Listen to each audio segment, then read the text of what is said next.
Hello everyone, welcome to my YouTube channel Sheikh biology tutorial. मैं आपका teacher Sheikh Rizwan. अभी आपको सभी को पता है कि भाई 12 के एग्ज़ाम स्टार्ट हो चुके हैं और बहुत से स्टूडेंट को 2 साल के बाद ऑफलाइन एग्ज़ाम होने की वजह से बहुत से प्रॉब्लम क्रिएट हो रहे हैं ना। और साइंस की अगर बात करें तो आपको पता ही है कि भाई सबसे ज़्यादा अगर सब्जेक्ट की अगर बात करें तो सबसे ज़्यादा सब्जेक्ट जो स्कोरिंग वाला है वह है बायोलॉजी, राइट। और बायोलॉजी को स्कोरिंग कब हो सकता है? जब आप पढ़ाई कर सकते है ना। बहुत से स्टूडेंट क्या कर रहे हैं, बायोलॉजी जो सब्जेक्ट है उसको इजी में ले रहे और हो जाएगा, ये एक उनकी मेंटेलिटी बनी है, जिसके वजह से उसको कुछ स्टूडेंट क्या कर रहे हैं कि बायोलॉजी का स्टडी ही नहीं कर रहे, ठीक है। और आपको पता है कि इस टाइम में आप हार्ड वर्क तो नहीं कर सकते, आपको स्मार्ट वर्क करना पड़ेगा और जी में हेल्प हो जाए, इसीलिए आज थोड़ा बहुत मैं आप बायोलॉजी का जो पेपर है उसको डिस्कस करने वाला हूं और उसी के साथ कुछ आईएमपी क्वेश्चन जिसके आने के चांसेस ज्यादा है उसको हम आज डिस्कस करने वाले, ठीक है। तो बायोलॉजी सब्जेक्ट के रिलेटेड हम स्टार्ट करते हैं। आपको पता है कि जो बायोलॉजी होता है सब्जेक्ट, उसका पेपर जो होता है वो 70 मार्क्स का होता है और 30 मार्क्स का प्रैक्टिकल एग्जाम, और जो 70 मार्क्स होते हैं उसको भी डिस्ट्रीब्यूट किया गया है ना। तो उसी को हम पहले देखते हैं। तो अगर बात करें तो सेक्शन के वाइज क्या हो रहा है, बायोलॉजी को डिवाइड किया गया है। ए सेक्शन की बात करें तो उसके अंदर 2 क्वेश्चन आते हैं, क्वेश्चन नंबर फर्स्ट और question number second. Question number first के अंदर आपने देखा होगा तो एमसीक्यूज आते हैं, जैसे मैंने यहां पे लिखा, और जो एमसीक्यूज होते हैं वो 10 होते हैं, 10 मार्क्स के लिए। क्वेश्चन नंबर जो एमसीक्यूज होते हैं 10 मार्क्स के लिए आते हैं। उसके बाद क्वेश्चन नंबर सेकंड की अगर बात करें तो क्वेश्चन नंबर सेकंड में क्वेश्चन जो आते हैं 1 सेंटेंस के आंसर रहते हैं और 8 मार्क्स के लिए पूछा जाता है। उसके बाद सेक्शन बी की अगर बात करें तो सेक्शन बी में क्वेश्चन नंबर 3 से लेके क्वेश्चन नंबर 14 तक क्वेश्चन होते हैं और उसमें से हमको अटेम्प्ट कितना करना पड़ता है, तो 8 अटेम्प्ट करना पड़ते हैं और ईच क्वेश्चन को 2 मार्क्स से मींस 8 क्वेश्चन अटेम्प्ट करेंगे हम तो 16 मार्क्स के लिए अटेम्प्ट करना पड़ेगा, ठीक है। उसके बाद सेक्शन नंबर सी की अगर बात करें तो सेक्शन नंबर सी के अंदर क्वेश्चन नंबर 15 से लेके तो क्वेश्चन नंबर 26 तक क्या हो रहा है, क्वेश्चन आ रहे हैं और उसमें भी 8 क्वेश्चन ही हमको क्या करना है, अटेम्प्ट करना है। ईच क्वेश्चन 3 मार्क्स के लिए आने वाले, मींस एक क्वेश्चन के लिए 3 मार्क्स, ऐसे आपको 8 क्वेश्चन सॉल्व करने हैं और 8 क्वेश्चन के लिए आपको 24 मार्क्स दिए गए। उसके बाद सेक्शन नंबर डी की अगर बात करें तो सेक्शन नंबर डी के अंदर क्वेश्चन नंबर 27 से क्वेश्चन नंबर 31 5 क्वेश्चन आते हैं और 5 में से आपको कितने सॉल्व करने हैं, 3 क्वेश्चन का पेपर पैटर्न से 70 मार्क्स का बायोलॉजी का, ठीक है। अब हम क्या करते हैं कि भाई कौन कौन से क्वेश्चन के आने के चांसेस है, इंपॉर्टेंट क्वेश्चन, लॉन्ग आंसर। आपको एक बात बता देता हूं कि जो सेक्शन नंबर सेक्शन जो ए है उसमें क्वेश्चन नंबर फर्स्ट और क्वेश्चन नंबर सेकंड, ये आपको एक्सरसाइज के अंदर जितने भी दिए गए क्वेश्चन नंबर फर्स्ट और क्वेश्चन नंबर सेकंड, एमसीक्यूज और शॉर्ट आंसर, ये आपको करने ही है, हर लेसन्स में के करने हैं आपको। उसके साथ साथ जो बॉक्सेस है डू यू नो वाले है ना, उसके अलावा भी जितने भी कलर बॉक्सेस है आपके स्टेट बोर्ड के अंदर लेसन्स के अंदर, वो सब आपको करने हैं, क्योंकि उस पे एमसीक्यूज 1 सेंटेंस के क्वेश्चन पूछे जाते हैं, ठीक है। अब हम देखते हैं सेक्शन सी और सेक्शन डी के अंदर कौन कौन से क्वेश्चन पूछे जाते हैं, ठीक है। तो उसको हम क्या करते हैं, एक्सप्लेन करते हैं कौन कौन से क्वेश्चन के आने के चांसेस है, ठीक है। तो यहां पे आपके ये जो स्क्रीन दिख रही है इस पे फर्स्ट क्वेश्चन जो है दिया इंपॉर्टेंट, वो है explain the development of male and female gametophytes. Second की बात करें, draw label diagram LS of anatropous ovule, उसमें आपको लॉन्जिट्यूडिनल सेक्शनल की डायग्राम काटनी है एनाट्रोपस ओवल की। List of the component of embryo sac, कौन कौन से कंपोनेंट है एम्ब्रियो सैक के अंदर, and their fate of after fertilization कैसे होगा वो लिखना है आपको। थर्ड क्वेश्चन की अगर बात करें तो describe the process of double fertilization, है ना, और आपने पढ़ा होगा डबल फर्टिलाइजेशन। तो डबल फर्टिलाइजेशन उसको ही हम ट्रिपल फ्यूजन भी बोल सकते हैं। उसके बाद describe male and female reproductive system in human being, इसके बारे में बताना है।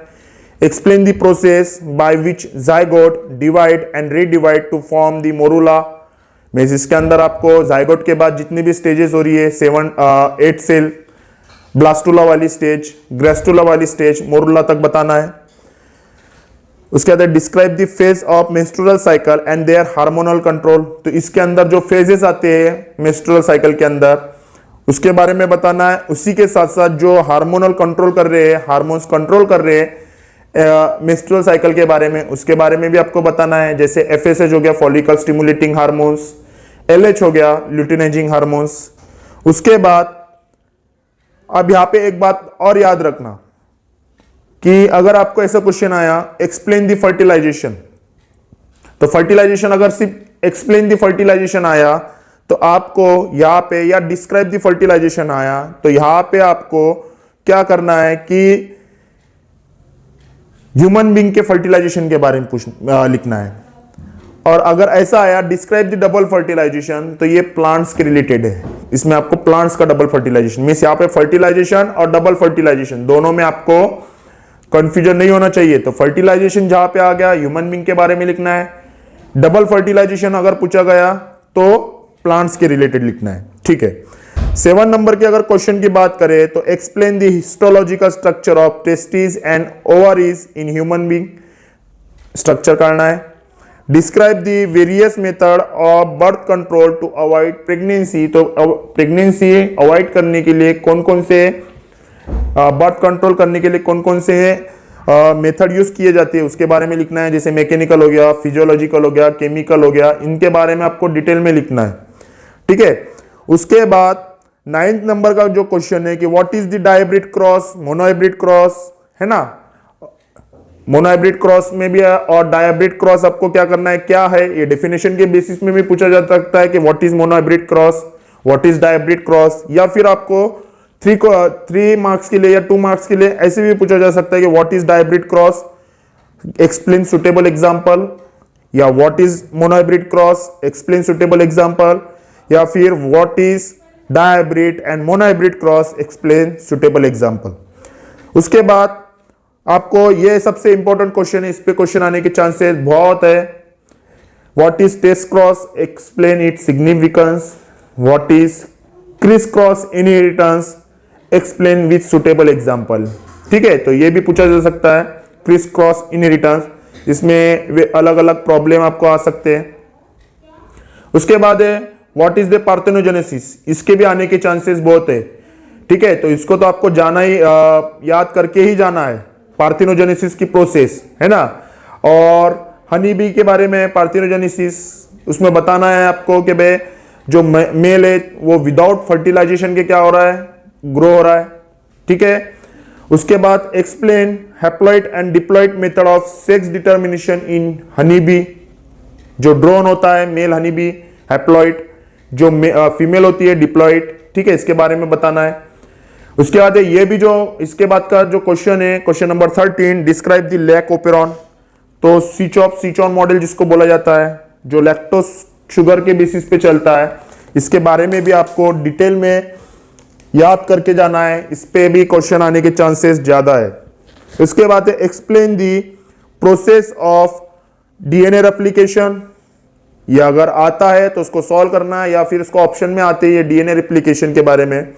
डिस्क्राइब दी प्रोसेस ऑफ, इसमें ट्रांसलेशन इन प्रोटीन सिंथेसिस दिया है, ये नहीं भी किया आपने तो चलता है क्योंकि ऑप्शन में आ सकते हैं, तो इसकी जगह पे आप ट्रांसक्रिप्शन, है ना, कर सकते हैं। और एक बात अगर आपको करना ही है, अगर इसको नहीं भी आपको समझ में आया ये क्वेश्चन, तो इसको आप स्किप कर सकते हैं इसके जगह पे जो ऑप्शन में है, क्योंकि आपको ऑप्शन मैंने अभी बताया कि सेक्शन नंबर 3 के अंदर और सेक्शन 4 के अंदर ऑप्शन दिए जाएंगे। सेक्शन 4 के अंदर 5 में से 3 सॉल्व करने, है ना। सेक्शन सी के अंदर 8 क्वेश्चन सॉल्व करने आपको, तो उसमें ऑप्शन भी रहेंगे, तो आप इसको स्किप करके दूसरा क्वेश्चन सॉल्व कर सकते हैं। उसके बाद 3 नंबर का क्वेश्चन है English the characteristic of genetic code, genetic code के बारे में आपको बताना है इसमें कि क्या होता है, उसके सिग्निफिकेंस क्या है। 70 नंबर का क्वेश्चन है by talking industrial melanism as one example explain the concept of natural selection, इसमें आपके स्टेट बोर्ड के अंदर दिया गया है। और इंडस्ट्रियलाइजेशन इंडस्ट्रियल मेलेनिज्म के जो एग्जाम्पल है आयरलैंड में वगैरह बताया गया है, एक्सप्लेनेशन हुआ है।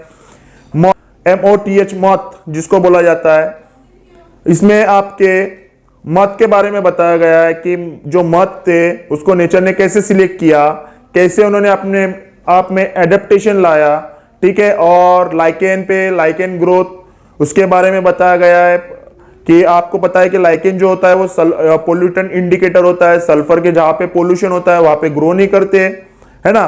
तो उसके वजह से जो मौत थे वो कैसे एडेप्टेशन ला रहे थे, जिसके वजह से बर्ड या दूसरे जो उनको कैप्चर या उनको ईट करने वाले जो भी थे वो उनको पहचान में नहीं आ रहे थे ये मौत, ठीक है। तो इसके बारे में आपको लिखना है।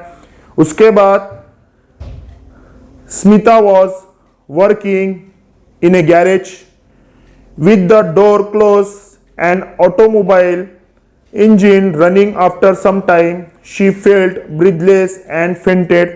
मीन्स इसके अंदर क्या बताया कि जो स्मिता थी वो वर्क कर रही थी गैरेज के अंदर, डोर क्लोज था और इंजन स्टार्ट था, तो क्या हुआ कि उसके वजह से कार्बन मोनोऑक्साइड वगैरह ज्यादा रिलीज हुआ, जिसके वजह से उसको सांस लेने में तकलीफ जा रही थी। तो उसके वजह से जो सांस लेने के लिए तकलीफ जा रही थी, what would be the reason, how can she be treated, means क्या ट्रीटमेंट लेना चाहिए और what would be the reasons, तो क्या रीजंस था जिसकी वजह से उसको सांस लेने में तकलीफ जा रही थी। जैसे मैंने बताया कि कार्बन मोनोऑक्साइड का जो क्वांटिटी थी वो बढ़ गई थी, तो ट्रीटमेंट क्या करना चाहिए उस पर। तो उसमें ज्यादा से ज्यादा एक तो वो जो गैरेज के अंदर इंजन स्टार्ट था उसको बंद करना पड़ेगा, ठीक है। और उसी के साथ साथ ज्यादा से ज्यादा ऑक्सीजन जहां से मिलता है वो लेना पड़ेगा, जिसकी वजह से हीमोग्लोबिन ज्यादा से ज्यादा ऑक्सीजन को लेके फ्लो कर सके, ठीक है। उसके बाद 19 नंबर का क्वेश्चन है कि describe the internal external structure of heart. ये 99% क्वेश्चन आने वाला है, मीन्स है, ठीक है, इंपॉर्टेंट क्वेश्चन है। 1% के चांसेस तो नहीं बता सकते, बट 99%, क्योंकि अभी तक जितने भी बार आपने पिछले पेपर प्रीवियस ईयर के पेपर देखेंगे तो ये क्वेश्चन बहुत बार रिपीट हुआ है। उसके बाद describe the working of heart. एक तो internal external structure of heart या वर्किंग ऑफ हार्ट, इसमें से एक क्वेश्चन 100 तो नहीं बोल सकते, पर 99% हम बोल सकते हैं कि क्वेश्चन आने के चांसेस है, ठीक है। उसके बाद है distinguish between the artery and veins, ठीक है, कि इसमें डिफरेंस क्या है आर्टरी और वेन्स के अंदर, ये आपको बताना है ना। कि भाई वेन्स जो है वो डीऑक्सीनेटेड ब्लड को लेके जाती है, आर्टरी ऑक्सीनेटेड ब्लड को लेके जाती है। But explain fore brain, mid brain and hind brain, जो ब्रेन के टाइप से उसके बारे में बताना है आपको। What will be the effect of thyroid gland atrophy on the human body, ये क्वेश्चन है। Explain the role of hypothalamus and pituitary coordinates unit maintain homeostasis, ठीक है, ये भी क्वेश्चन आ सकता है। तो describe the different type of immunity, ठीक है, इम्यूनिटी के टाइप्स के बारे में आपको बताना है, क्वेश्चन नंबर 26। और एक क्वेश्चन हमारा रह गया कि 25 नंबर का क्वेश्चन है कि what is the adenohypophysis and name of the hormone secrete by it. तो इसमें आपको पता है एडेनोहाइपोफाइसिस मींस क्या हो रहा है, पिट्यूटरी ग्लैंड जो होती है, तो पिट्यूटरी ग्लैंड्स के अंदर दो टाइप के मींस एक लार्ज रीजन होता है और एक स्मॉल रीजन होता है। तो पिट्यूटरी की अगर बात करें तो एक होता है एंटीरियर लोब्स और एक होता है पोस्टीरियर लोब, है ना। तो एंटीरियर लोब को हम क्या बोलते हैं, एडेनोहाइपोफाइसिस, पोस्टीरियर लोब को क्या बोलते हैं, न्यूरोहाइपोफाइसिस। तो उसके आपको यह बताना है कि जो एडेनोहाइपोफाइसिस है, जो लार्ज पोर्शन है पिट्यूटरी ग्लैंड्स का, तो पिट्यूटरी के अंदर ये कौन कौन से हार्मोन्स मींस एडेनोहाइपोफाइसिस में लार्ज इसके अंदर जो हार्मोन्स है सीक्रेट हो रहे उनके बारे में बताना है, ठीक है। उसके बाद 27 नंबर का क्वेश्चन है what is the cancer, explain 5 step of cancer, इसके बारे में ये भी पूछा जा सकता है।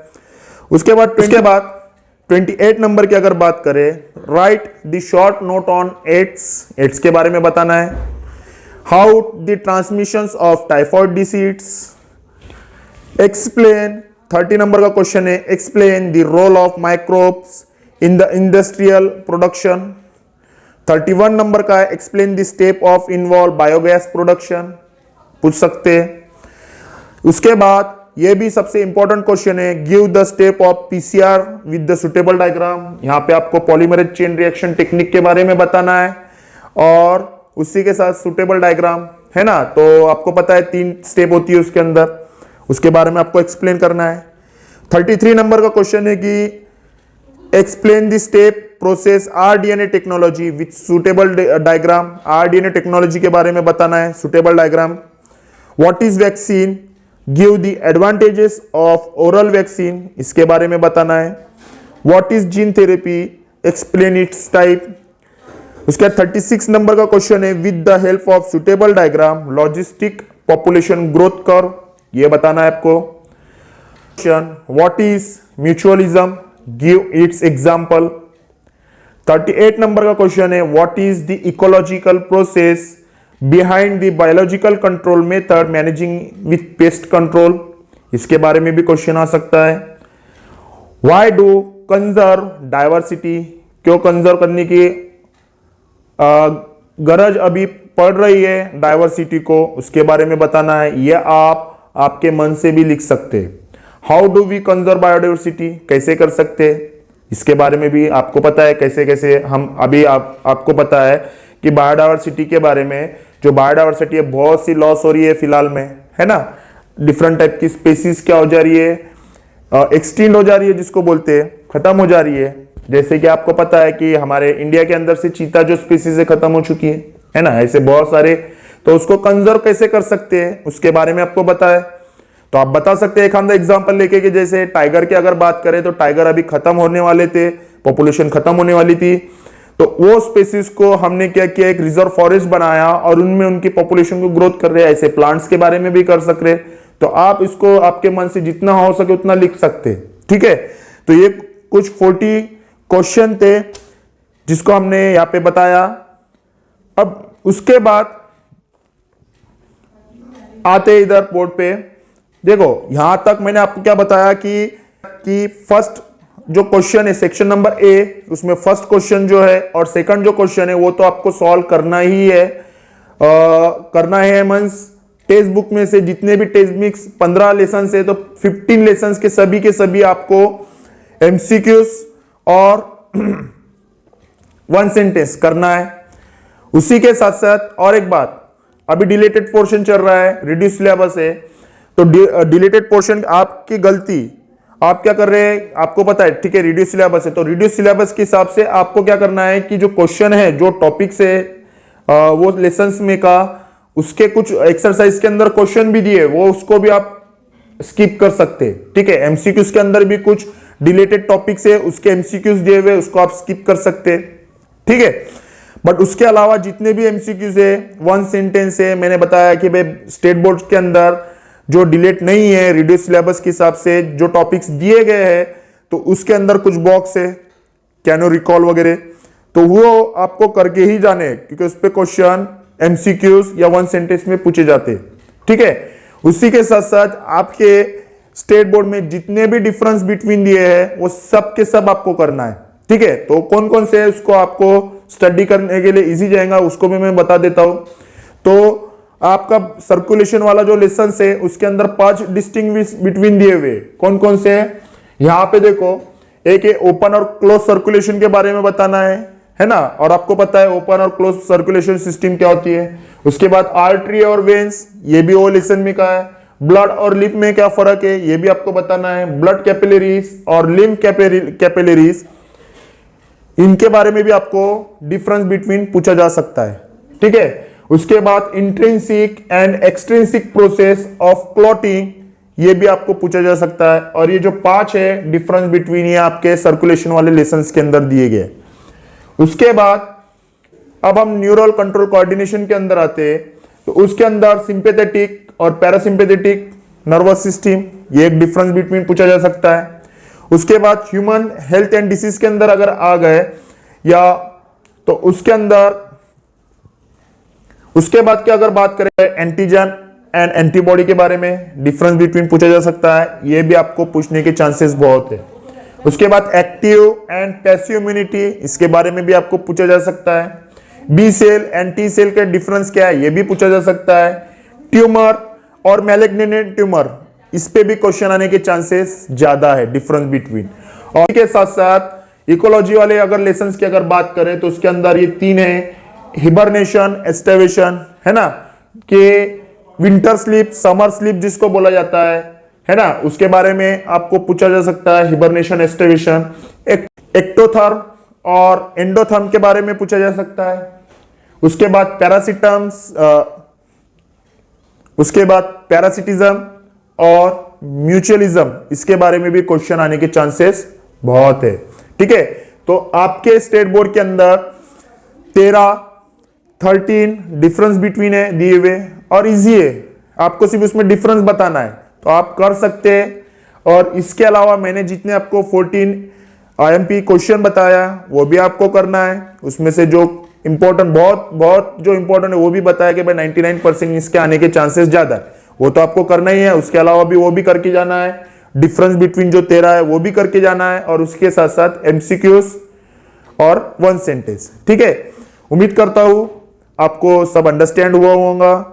ठीक है, चलो सभी के लिए best of luck, all the best for your future, your exam. Thank you.